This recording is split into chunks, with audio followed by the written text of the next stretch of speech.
Ito nga pala, nakikita nyo, mag-unbox tayo. Ito, galing pa ito ng Pilipinas. So, syempre, bilang isang seaman, alam nyo yung mga typical, kung seaman ka, for sure makaka-relate ka dito. Tapos yung mga laman ng box na to, talagang para sa aming mga seaman is ginto siya. So, isa-isay natin. So, una, mga candy. Mga candy na typical. Mentos, Snowbird, Frutos. Ito yung mga padala, alam mo yun. Then next natin, ito. For sure, namimiss nyo to guys. Jampong, instant noodles. Mahilig kasi din ako minsan mag-noodles. Pag talagang walang-wala na sa Krumis. And next natin, bandage. Bandage tape pag nasugatan. So yun. Then, paracetamol.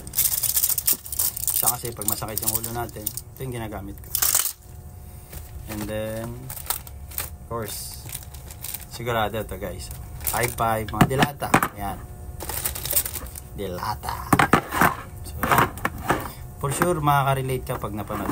Sa mga nagsisiman, lalo na sa mga cruise ship. Kasi nga, wala namang gantong tinda sa barko namin. So, next. Yung sabon na ginagamit ko, Kojic. Ito. Dalawa na lang pinadala ko kasi pauwi na rin ako eh. So, yun lang. And next, collagen. Siyempre, dapat lagi kang fresh. Kahit na mukhang haggard ka na dito sa barko. And what else? Cupcake.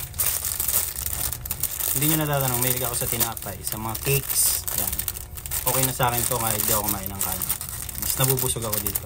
Okay na yan. And then, Oreo. Mga biscuit guys. Pantawid gutom. Pag yung ayaw mo na kumain sa Krumis, malilate ka na. Ayan. And then, may choco. Bago to ah. Hindi ko pa to natitikman guys. Hindi ko siya natitikman. So, tikman natin sa mga susunod na araw. And then, dalawa na lang. Ito. Brie. Chocolate, hot chocolate ko. Yan, ito siya guys. And then, Milo. So, yun lang guys. Alam nyo, bilang isang seaman guys, ito yung mga namimiss namin. Mga namimiss namin pagkain. Kasi nga, araw-araw eh. Araw-araw na typical. For sure, makaka-relate pag napanood mo to. Para sa amin, talagang sobrang napakahalaga ng mga pagkain na to sa amin. Although, parang akala nyo OA na. Pero, grabe. Talagang ito, guys, parang ginto to sa amin. Kapag meron ka nito, talagang mabubusog ka na. Sobrang sarap ng kain mo. Tapos yung mainit lang na kanin, tapos ito, solve na.